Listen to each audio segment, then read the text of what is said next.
Well, hello everyone, and welcome. Thanks so much for joining me this afternoon. So excited to spend a little bit of time together and talk about what's coming up for the Santa Rosa Symphony. I've been dreaming of this moment for many, many months now. I think all the way back in April when I saw a German orchestra be the kind of the first orchestra to start trying to find ways to perform again on stage. And the moment I saw that, I thought, okay, we've never done anything like this before. It's going to take some time, but we're gonna pull. If we spend these next months getting ready for when our season's supposed to start in October, perhaps we can be ready to do this, because it was already pretty clear to me that we wouldn't be able to pack the hall with thousands of people this fall. And so we had to come up with another plan, and this is where we are. So I'm sort of just delaying a little bit. I know some people are probably getting on and finding the stream right now. So this is really a chance for us just to hang out. For those of you who have been regulars at my Thursday night lives, you know how this works. We spend some time hanging out. I'll answer questions and respond to comments in the chat. So please stop by and say hello. Let us know where you're watching from, what you're excited about. We're just excited to have everybody here. So looks like we already got one comment. Hi, Mary. Thanks for joining us. And yeah. It's exciting to be doing something new like this. That's for sure. So what I thought I'd do today, I'll just give you a little overview of what I thought the things that we could go through, is sort of give you an overview of what exactly are we doing here, like what are we putting together, and why should we be doing this. What is the importance of doing something like this when we can't necessarily have that live in-person experience.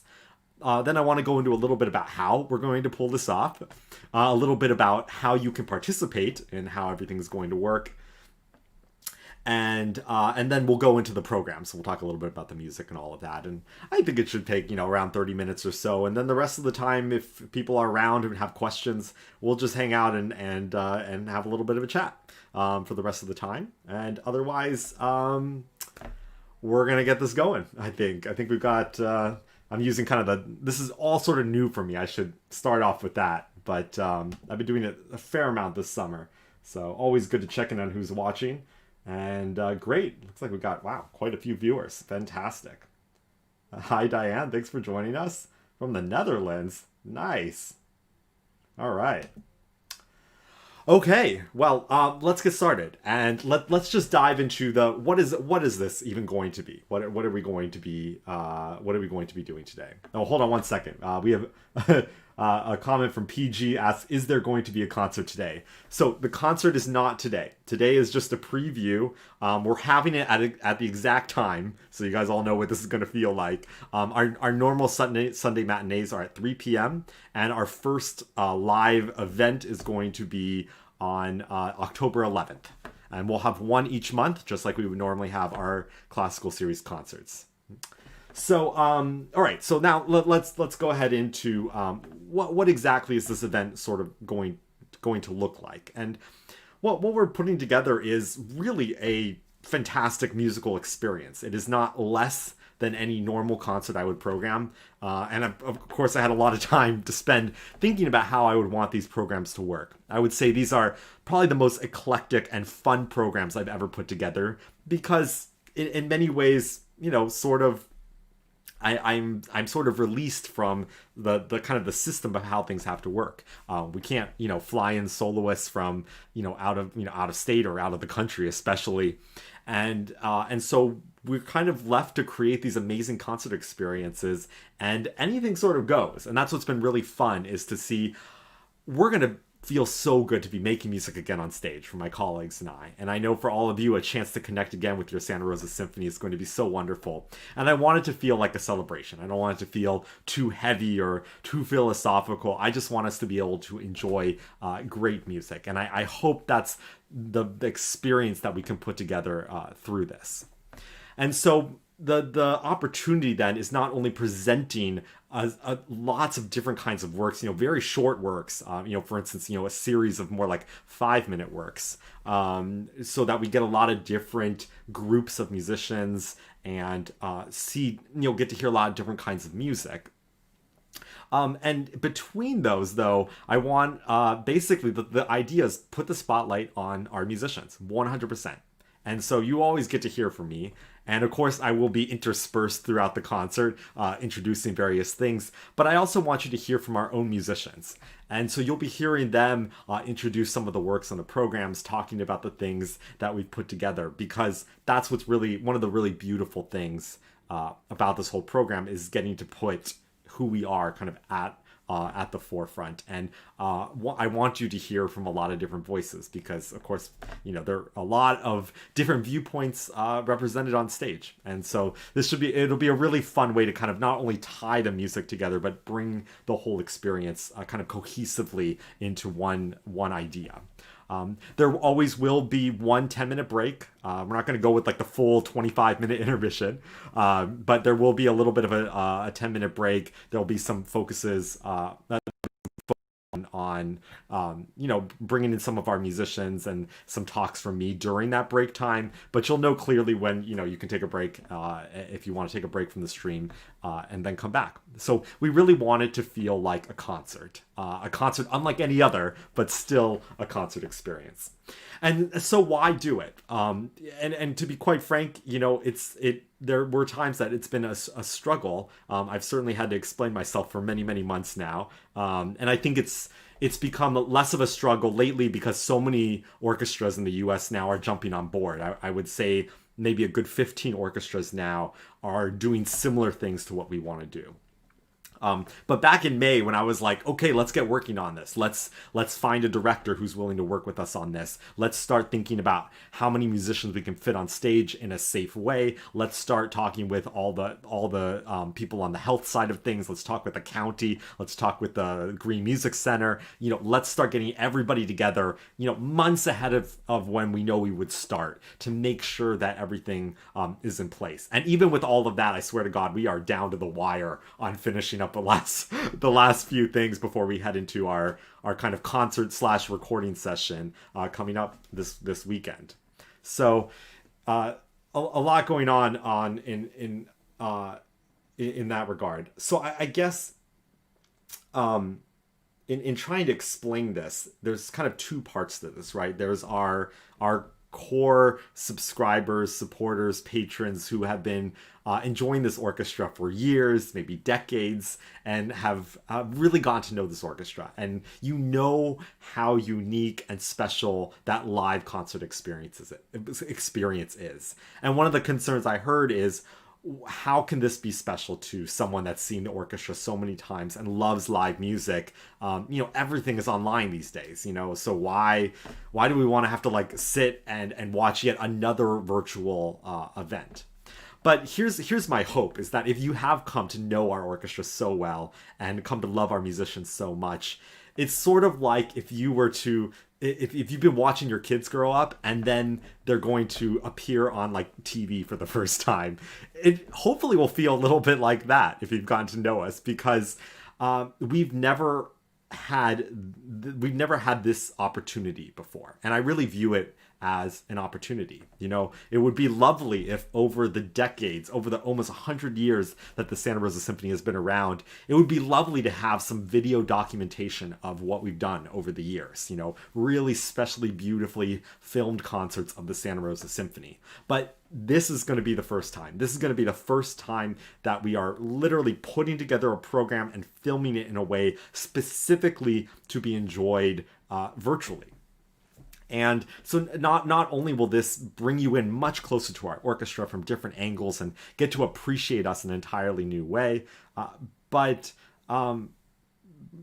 but it's bringing you really into our work, and that's the idea, is get you really close, get to know our musicians even more. Wherever your seat is normally in the hall, if it's behind the conductor and you're seeing my face, now you'll get to see it from the other side. If you're normally behind me back in the hall, you'll get to see it from the sides or from the back, and really working to create a unique experience around this, and one that will also stand this test of time.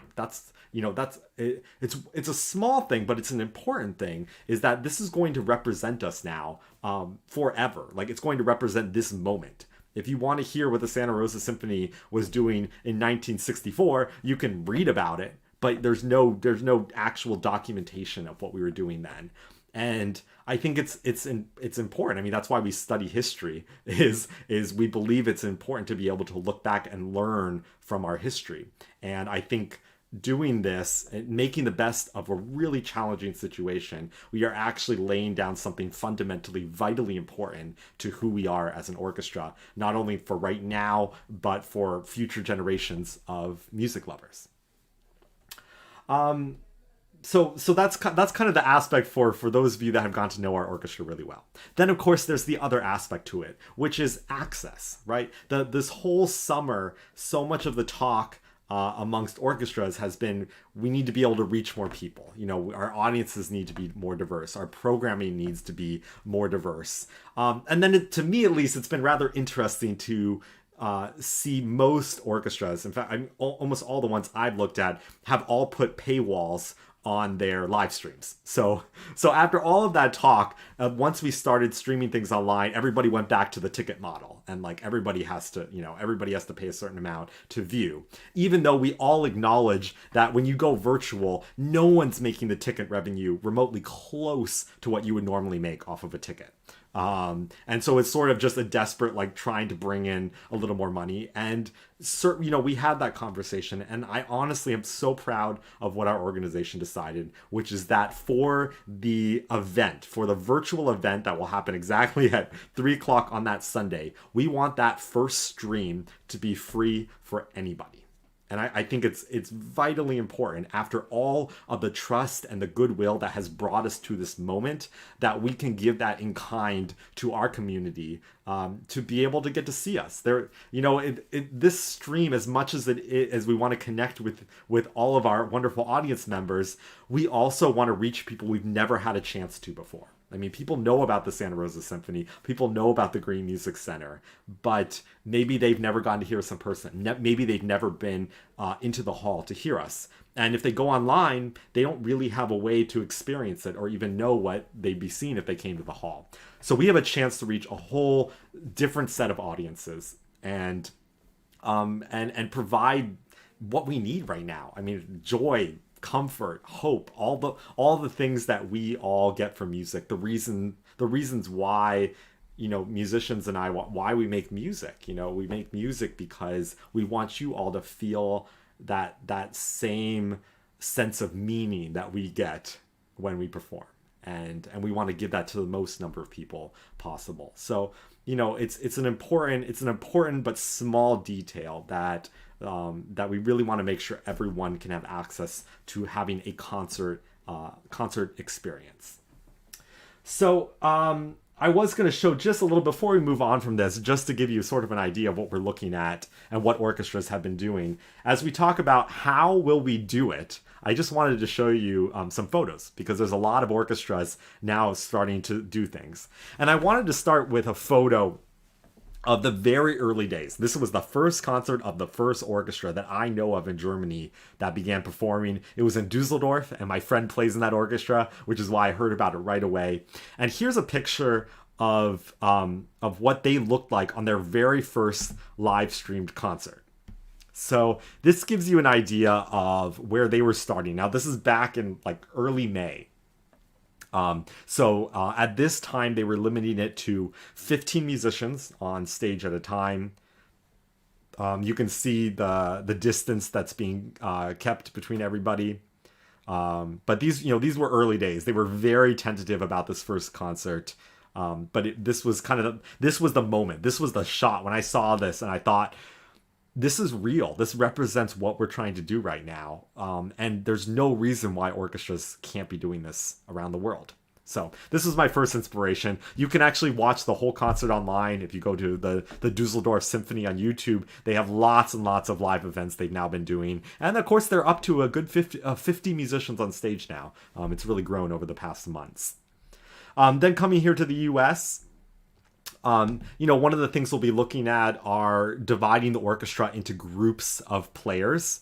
And one of the great things you can do is make use of your brass players, which we will definitely be doing in our first concert. So to give you an idea of what that looks like, here's the Dallas Symphony brass section.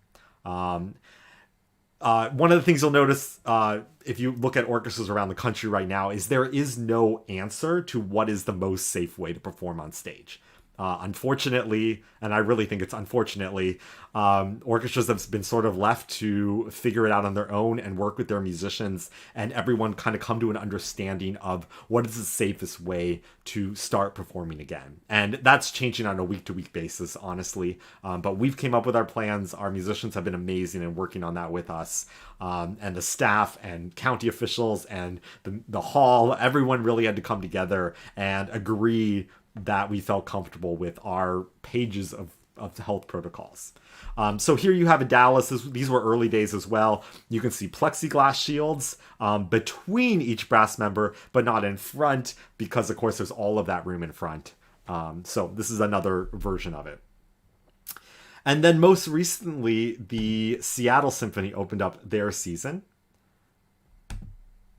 And I think this was a picture from this past weekend of them performing Beethoven's Fifth Symphony, which I thought this is approximately the same number of players that the Santa Rosa Symphony will be using when we perform our Beethoven Symphonies this fall. So if I was trying to show you what's the closest thing to what it might look like, I would say this would be it. And, as you can see, it's a little more distant. I mean, they're definitely have their 6 and 8 feet and 10 feet between brass players on stage. But as you can see, it's not horrific. I mean, it looks like an orchestra performing on stage. The difficulty is when you perform at a really high level, even, 1 foot of space makes it difficult to perform as an ensemble. And so now we've easily quadrupled the difficulty of playing as an orchestra. But as far as the visuals go, you still get the sense of the full orchestra on stage. All right, so anyway, I just wanted to kind of show you some basic photos of what it sort of looks like, and you can definitely jump online and see a lot of different things. Houston's back up, Fort Worth, National Symphony, Detroit.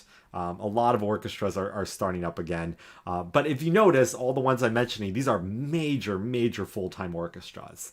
And the fact that we're going for this says a lot. Says a lot about this community, the incredible support we've had, the leadership that we've had all across the board, from the board, musicians, staff, has just been incredible. Like, as much as I feel like I've been the one kind of pushing this since May, like, let's go, we got this. I've been absolutely lifted up by people on every side, and felt really supported, and that everyone has really been on the same page through all this. And it's been vital because I swear to God, every week there's been a new setback, a new hurdle to kind of work our way through. A little bit more about our particular... I don't want to go into too much detail on our health protocols because I'm not the one enforcing them. We actually have specific people who will be making sure that everyone's staying safe. But just to answer some basic questions that you might have, yes, everybody will be in masks, except for winds and brass, who will have plexiglass barriers like you saw with the Dallas Symphony. I will definitely have a mask on. In fact, I'm already working on the fact that for rehearsals, I will probably be mic'd. I'll probably be on a lav mic, one of those the Broadway singers use. But they're going to have to mic me to make sure the entire orchestra can hear me clearly, and I'm not having to shout through a mask, because that would kind of defeat the purpose of the mask in the first place. So we're working with a lot of, the mix of masks and barriers, and of course distance between string players, a little more distance between wind and brass players. The other big thing, and you'll see this in the programming, which has been quite the puzzle, is we will never have more than 32 musicians on stage. Usually we'll have less, but we'll never have more than 32 musicians on stage at the same time. But of course, part of being an orchestra is we want to use our musicians. I mean, we are the Santa Rosa Symphony, not the Santa Rosa, octet. And so in wanting to use even more than 32 musicians and in trying to approach at least the idea that we can use our whole orchestra, we rotate. So I think our first concert uses close to 50 musicians, even though we'll be rotating them out. So no more than 32 musicians will actually ever be in the building at the same time. That's kind of the level of safety precautions that we're taking, is people have to clear the building before new people come in and all of that good stuff. So those are some of the jigsaw puzzles we're working with. As far as the technicalities, it's going to be 4 cameras. We'll have 2 stationary cameras in the orchestra and two cameras being with operators. And we're going to be able to get amazing shots. We'll be able to get all the moving shots and ins and outs, be able to focus on individual solos, individual players. And it's going to be important because, as you'll see, there's going to be 5 different setups for the orchestra just in the first concert, and I want to be able to give a different feel to each one of those. And so we have a wonderful director, Bill Dunphy, who I've been working with very closely in developing what this is going to look like and how I want the whole experience to feel. And then to top that off, being of huge help to me is going to be Alex Kahn, who's the director of the Sonoma State Orchestras. And he's been a great help to me in general with the Santa Rosa Symphony, but especially this time, he's going to be working with me on making sure that we're actually getting the right shots. When there's a solo, we have to let the director know, who needs to be shown, this section of the orchestra. So he and I will be working as far as the actual music and how and what kind of shots we think need to be on camera. So there's that whole aspect. We're going to have, we have audio technicians. It's not a massive crew because, again, we're trying to cut down on the number of people in the hall. But I've certainly never been a part of a production this large, and it's really exciting. I mean, this is how the top orchestras in the world get it done. I mean, we don't have 20 cameras like the Berlin Phil, but we have more than enough to really make it feel like this incredible film production. So yeah, that's kind of the technicalities of how we're going to be doing this on stage over the course of 2 days of rehearsals and then the performance/recording session. I say recording/performance session. It's a performance for no one because we won't have any audience in the hall. So before we go on to the music, one last thing, I wanted to talk a little bit about how the virtual event will work for you. So on October 11th at 3 p.m., we will have our first virtual event, and everything is going to be happening like this right now on YouTube. So if you found this video, congratulations, you already did it. All you need to do is stay in touch with the Santa Rosa Symphony through our YouTube channel. If you get our emails, then you'll be getting the links. But honestly, all you have to do is subscribe to the Santa Rosa Symphony YouTube channel, and you will get updates. You'll get notifications when I go live or when the premiere of the live event happens. So you'll be able to get all of that information. One of the reasons we actually wanted to do this little event is so that if you are trying things out right now in your home, like does it work on, how to get it on your TV, how do you want it to, what do you want your setup to be? Now is a great time to be trying it out and seeing how do you want the concert to look for you in your living room or wherever you'll be. So it will, because the main reason we've chosen YouTube is it works on everything. So any device you have, phone, computer, TV, it will appear on any of those devices and any service that can stream YouTube. So if you have an Apple device, it'll be fine. If you have a Google device, it'll be fine. If you have Roku, you can get it through there. So any service that carries YouTube, which is basically all of them, you'll be able to find our stream. All you'll probably have to do is search for the Santa Rosa Symphony if you're like on your TV device, or you can mirror it from your computer, and we'll be more than happy to help provide directions. I'm sure we'll be sending a lot of that information out about how to make all that happen, but do it beforehand so you can really relax and enjoy it the day of. So one of the other great things about YouTube is we'll have a lovely chat on the side where I'm sure musicians and myself will be hopping in and out of chat to answer your questions, let you know some of our favorite moments that happened when we were recording. And we'll keep all of that. And then the other thing is it's going to be a whole day of events. So at 2 p.m., I'll be doing this, which I'll be doing a live pre-concert talk. So you can just come and hang out with me, ask any questions, and I'll be talking about that specific program and what you can look forward to. The other great thing is I will have already finished with the recording part, so I can give you a lot of insights into what we went through and the background around what you're about to see. And then after so there'll be the live event pre-concert at 2 p.m., which will be with me. When that video finishes, then at 3 o'clock we'll have the premiere of the concert itself.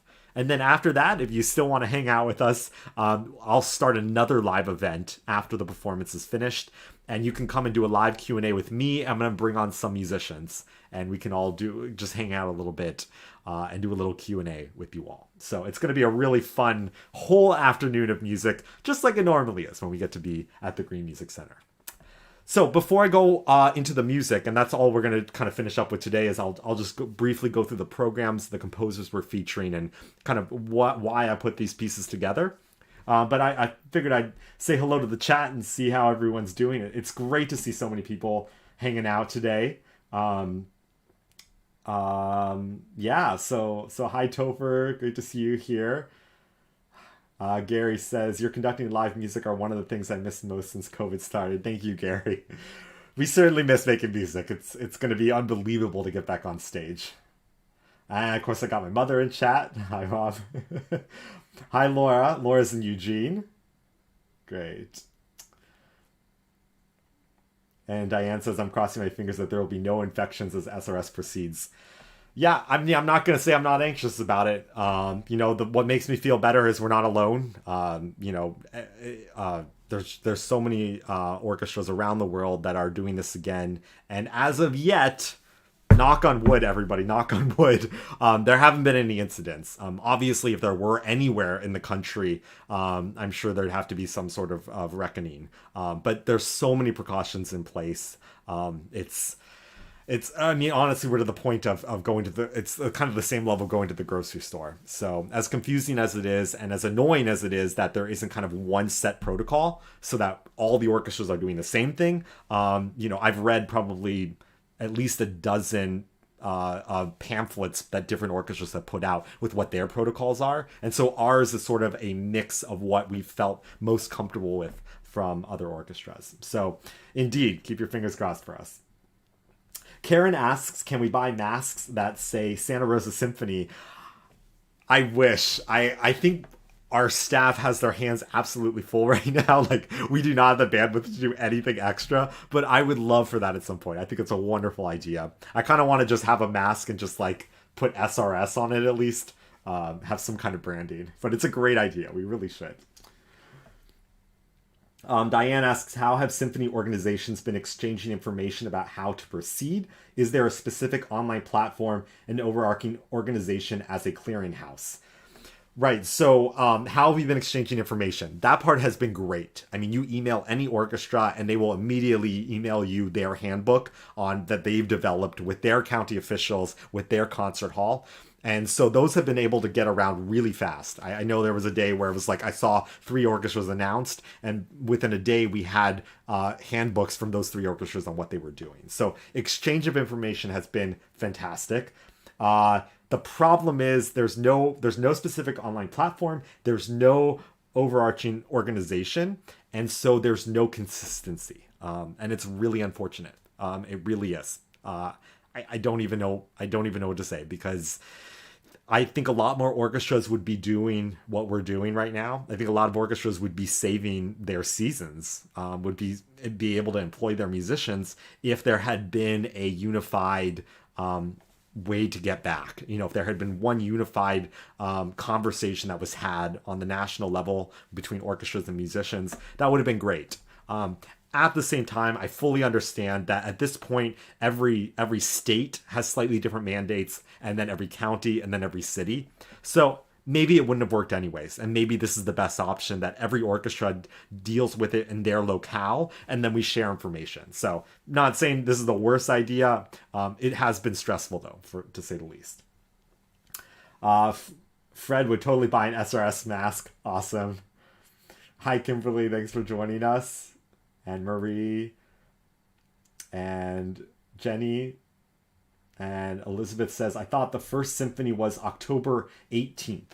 No, it's October 11th. It is October 11th. I'm quite sure, and I know people from the office are watching at the Santa Rosa Symphony, so I'm sure they'll jump on if there's a problem. But it's October 11th. We're recording this weekend, and then it'll be shown the next weekend. So Sunday, 3 p.m. All the programs are on our website. You can just go straight on our website. It looks like a normal concert program. Has the date, the time, how to watch, where to watch, all that good information. But thank you for clarifying. Hi, Laura Reynolds. Laura, our wonderful principal oboist. I and my colleagues are so excited to get back to the Green Music Center to work with you and each other. Indeed, indeed. Nelva says, after previous concerts, I've wished I could hear the concerts again via recording. Now maybe that would be possible at some point. Yeah, exactly. It's just going to be wonderful to have this opportunity to reach everyone wherever you are, whatever your situation is. And I should mention, for those of you who are subscribers that are watching or donors, we are going to have one of the really special things around this season. And as a big thank you to all of you who have subscribed or supported us, because you're the reason why we can even do this in the first place, much less offer it as a free event. For all of our subscribers and donors, the performance videos will be available on demand for all of you after the performance. And so if you missed it or you want to check out something again, you'll actually have access to that performance again, as well as some really special recitals from the soloists who were meant to be on these programs. They've actually recorded recitals in their home countries around the world and sent them to us, and we're creating special events around those just for our subscribers and donors. So if you're one of those people, you have a lot of wonderful things coming your way as our heartfelt gratitude to you for making this possible. Hi, Helen. Thanks for joining us. And Terry. Sharon asks, few are subscribers. Can we see the concert after the live performance? Well, perfect. I'm glad I answered that question already. So great question, Sharon. And so, yes, as a subscriber, you will have the ability to view these performances at a later time. And thank you, Mike, for joining us. And Doreen, great to hear from you. Thank you so much. All right, good. I think we're caught up. So let me give you a little overview of some of the music, and maybe we can steer the conversation more towards the programming. All right. So let's take a look at these programs. I'll bring them up and just sort of walk you through some of the wonderful people we'll be featuring. So what we're looking at with these programs is basically I want to showcase who we are. And one of the things the Santa Rosa Symphony and I have enjoyed so much doing is being real champions for the music of today. And I didn't want to lose that even as we go to this virtual format and we can't have a massive orchestra on stage. These programs not only are for our community, but they do represent us to the world. And when people come and check out these programs, they're going to see just how diverse our programming is, the music that we love to perform, and the composers that we want to champion. And so that's one of the really special things in these programs, is I try to put together programs that really say something about who we are. So we're going to open this program, the George Walker, Gabrielli, Gabriella Lena Frank, and the Richard Strauss. Those four works at the beginning of this program will be on the first half, okay? And the second half will be the Beethoven. And let's talk over all the non-Beethoven works, and then we can talk about the Beethoven cycle afterwards. So in this first half, for this first performance, what I wanted to do was showcase the four sections of the orchestra: strings, brass, percussion, and winds. And so it was really fun putting together a program that would do that and bring in all this eclectic music that we've never had a chance to play before. So we start off with a work just for strings. It's a work by George Walker. He lived from 1922 to 2018. And his sort of claim to fame, he was the first African American to win the Pulitzer Prize for Music in 1996. But I also feel like there's a little bit of a personal connection to him because he was actually a graduate from the Curtis Institute of Music, where I graduated from. He was a pianist and a composer, and actually toured around the world as a pianist. Was quite a well-known pianist. But then ended up actually studying composition with Nadia Boulanger, and she was the eminent teacher of composers.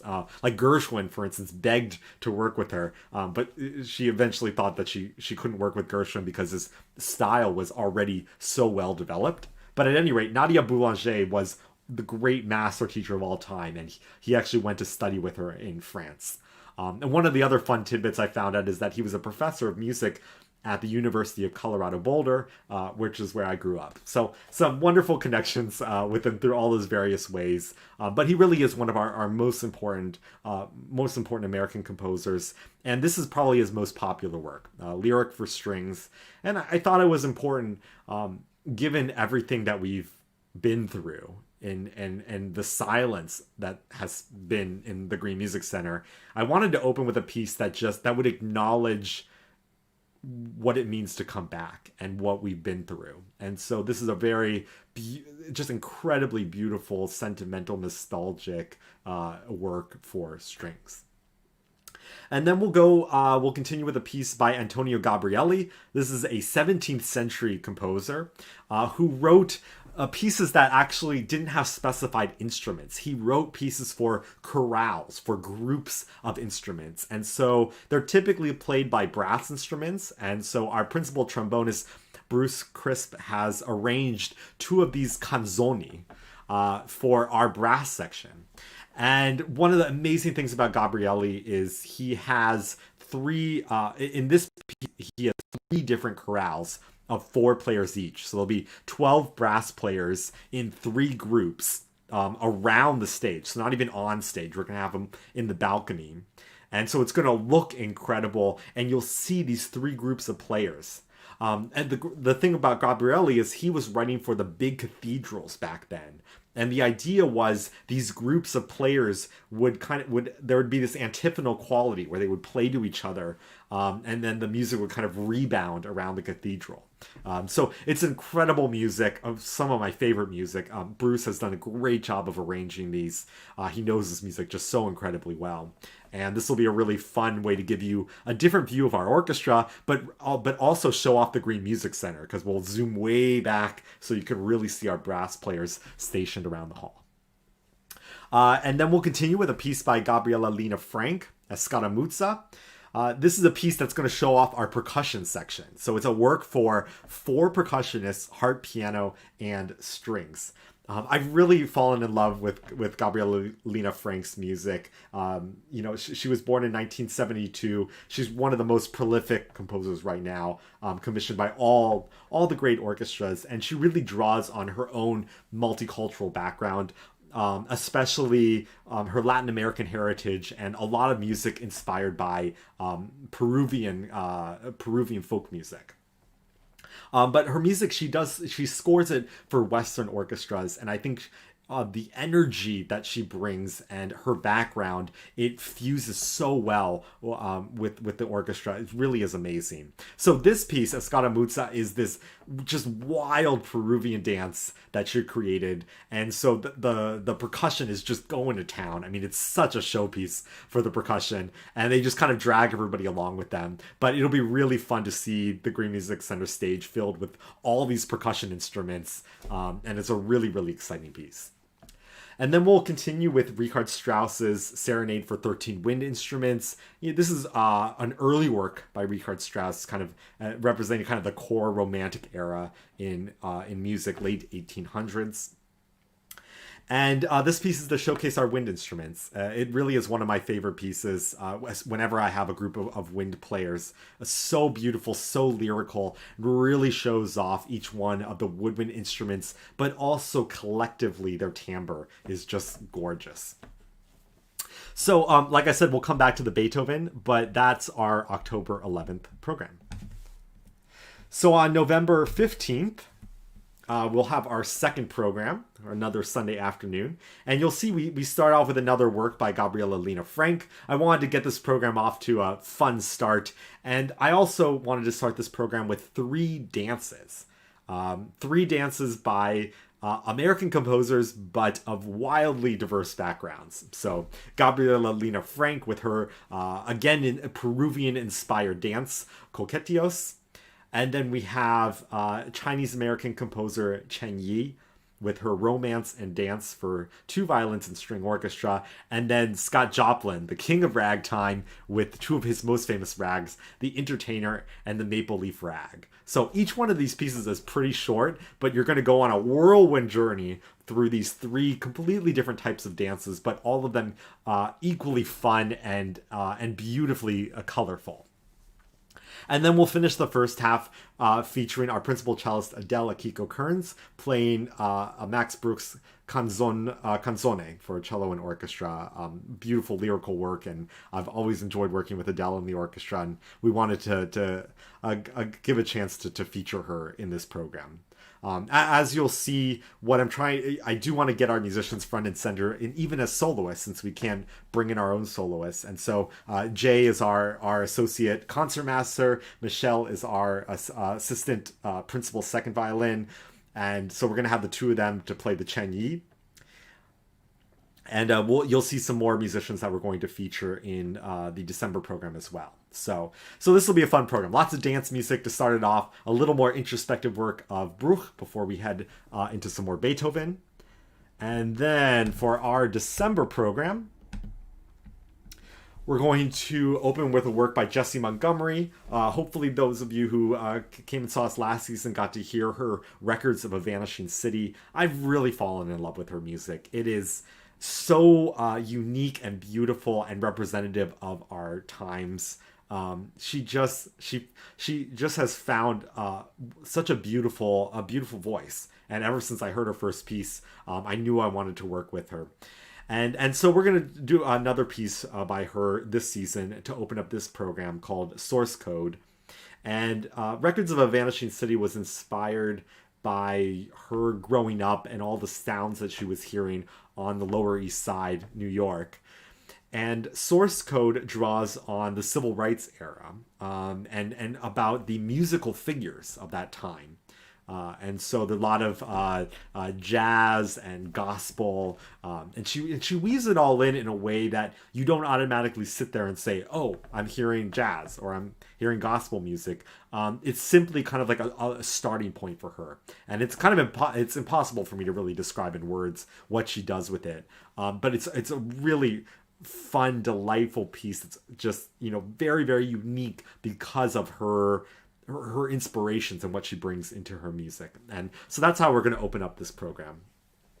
And then I wanted to find a piece that would feature as many soloists as possible from our orchestra. And I knew to look for Vivaldi, because back in the 1700s, Vivaldi was teaching at a girls' orphanage in Venice. And he wanted to write pieces that would showcase his most talented students, which is why we have all of these amazing concertos by Vivaldi that feature all of these different instruments. And so in this piece, it's a concerto for violin, bassoon, 2 oboes, and 2 horns. So we're going to have 6 of our players as soloists on this Vivaldi concerto. It's just going to be great fun. So it's a really fun piece when people can kind of pass the solos around the orchestra. And then, as you can see, we have a little encore at the end. It's going to be December, and we're going to be heading into a holiday season unlike any other, I'm quite sure. But I wanted to give us a little bit of holiday cheer, and so we're going to finish with Vaughan Williams' wonderful Fantasia on Greensleeves. Last but not least, just wanted to say the 3 Beethoven symphonies that we're doing are kind of this mini cycle. And yes, it's Beethoven's 250th anniversary. We were going to do Beethoven's 9th Symphony in December. But for me, I wasn't particularly interested in the fact that it's Beethoven's 250th. I mean, we perform him all the time. Like, what are you going to do? Perform him more suddenly? So it wasn't really a thing for me. And the only reason I came to this idea was the first 3 Beethoven symphonies they sound fantastic with a small orchestra. I've done them this way. I've heard them this way. And it makes sense to give you all a chance to hear the Beethoven symphonies in the smaller configuration. You really get to hear them in a way that you've never gotten to before. So it was on a musical level, it was a logistical level. That's how many musicians we have. But I think there's also something beautiful in this particular 3 symphonies, because this is Beethoven venturing into the unknown. This is not Beethoven already in the unknown or telling or leading us, saying, here's where I am, come to me. He's figuring it out. And we get to see that through these 3 symphonies. And I thought, as the Santa Rosa Symphony takes this leap into the vast unknown, I think it mirrors in many ways Beethoven's journey through these 3 symphonies. A first symphony that was rooted in his love of Haydn and Mozart, and his growing up and studying music, and you can see the reverence, and at the same time you can see him finding his voice and really doing some new innovative things around how to use the orchestra, the forms in music, the overall idea of what is a symphony. You can already see him pushing at some of the barriers. And then we have the Beethoven Second Symphony, which is, if the first symphony is a little more reverential, the second symphony is just maniacal laughter as he kind of tosses off the chains of the symphony. And it's just, I love the symphony for that reason. It is just, he is just having a blast, and I think you actually can hear laughing in it. Like in the last movement, I always think of it as Beethoven sort of chuckling as he kind of charts his new road and what he wants to do.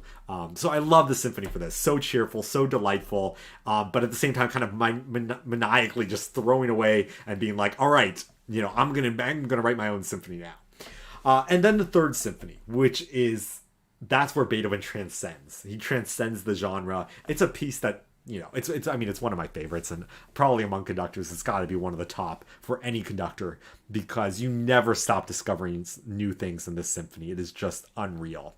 And Beethoven laid something down that is just never been surpassed. I would argue even by him, that this third symphony kind of stands alone.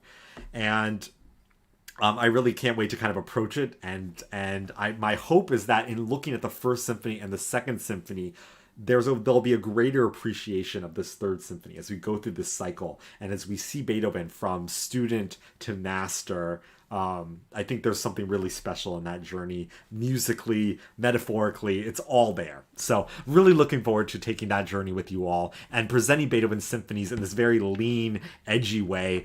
I think he kind of would have wanted it that way. The more I hear them with smaller orchestras, the more I think it brings out all the color and the grittiness in the Beethoven symphonies. So there you go. That's what we have for October, November, December. One of the really important aspects of this, of starting this in October, is that it's vital that this goes well. I can't overemphasize this. It's vital that it goes well in many regards, as far as the support we're able to receive from it, because we will be doing an appeal for donations. It will be how many people viewed it. How many people could we get to view this one event? Artistically, how does it work? Logistically, how does it work? There are so many unknowns right now, but if this goes well, it's very important because it lays down a roadmap for us as long as it takes. Because suddenly we don't need to worry about the future as much.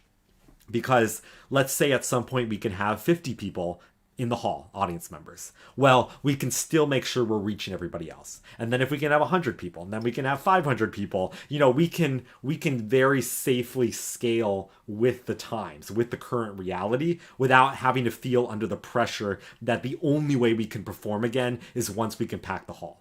And so there's a lot riding on this in that regard. So I figured I'd just be honest about what the stakes are here. They're really high for this first program, and especially for this first set, because it kind of lays down the roadmap for what I hope we can continue to do throughout the season, even if we start to invite audience members in, maybe have more musicians on stage. Even as we start to do that, this is kind of setting up that possibility.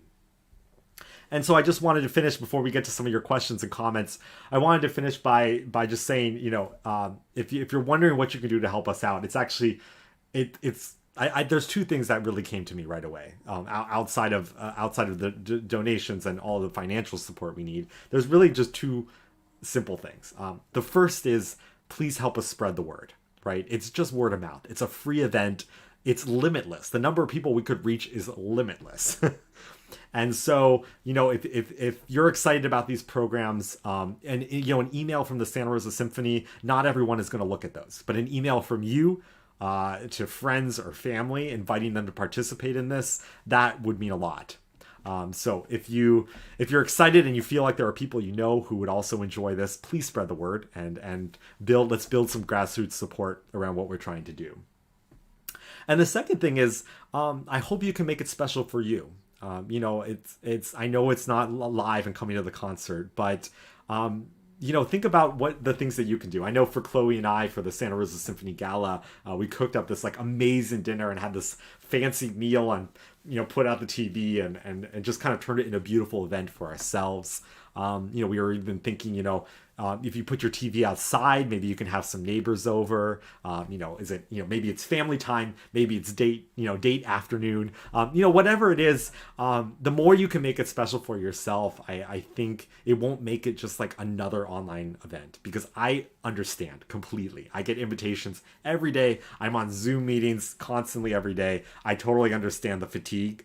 And so what I've found is that if there is something that you really want to make feel special, you can do that if you kind of take it out of your normal routine and do something special around him. So I really hope that, knowing that thousands of people are taking the time to stop whatever they're doing and come together as families, as friends, wherever they are, and we can all have this collective experience of a concert together. Even if we can't be together, knowing that we're all doing this at the same time, I think there will be something special about that. I mean, it's my hope, and it's my dearest hope that we can have this special connection still, even from these great distances. So thank you again for everyone so much for joining me. Let's see if I can run through. Wow, we've got lots of great comments. This is awesome. Wonderful, wonderful, wonderful. So Marie asks, are you doing something similar with the Eugene Symphony?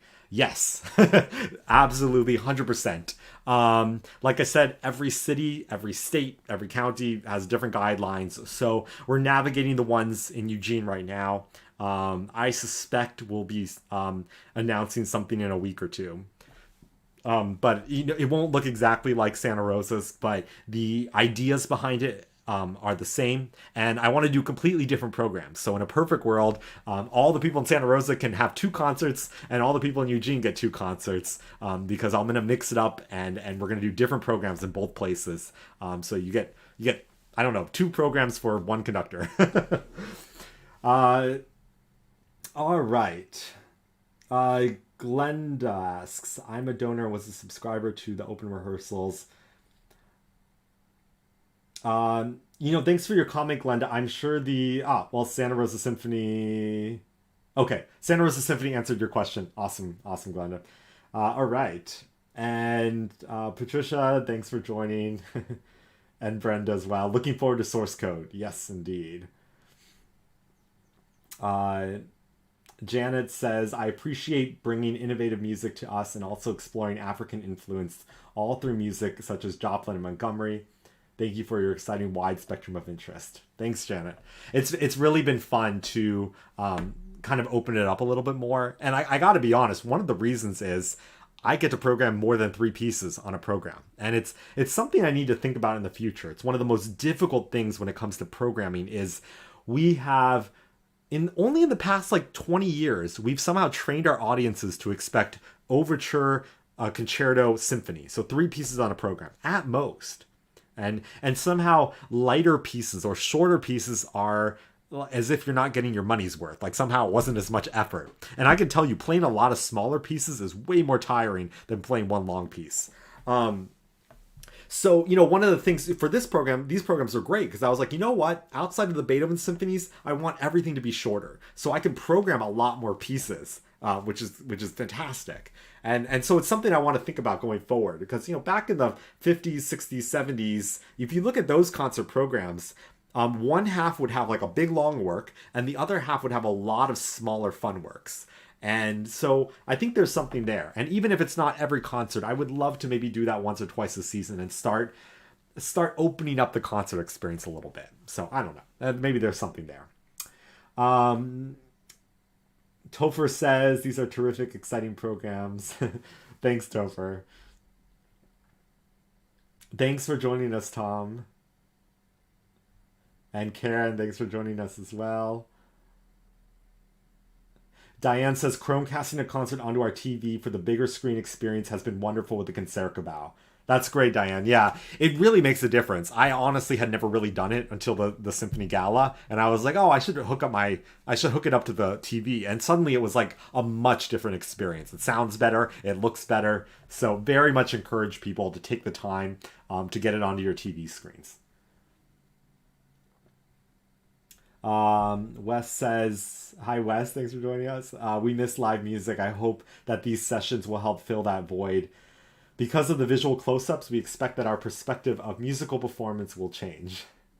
Who knows? I mean, that's going to be the wonderful thing, is I don't know what it's going to feel like. And I think each one of us will have a different response to all of this. But that's what's really exciting, and glad that you're excited to take the journey with us.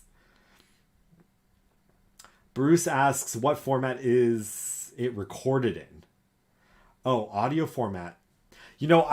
I don't know. I'm sorry to say. That's definitely outside of what I know about. I do know we're going to have more microphones than ever before. Because we're not sure how to mix it. Because when you have a smaller orchestra that's spaced out, our recording engineer Mark Lemaire has like the biggest task ahead of him of trying to figure out how to mix it.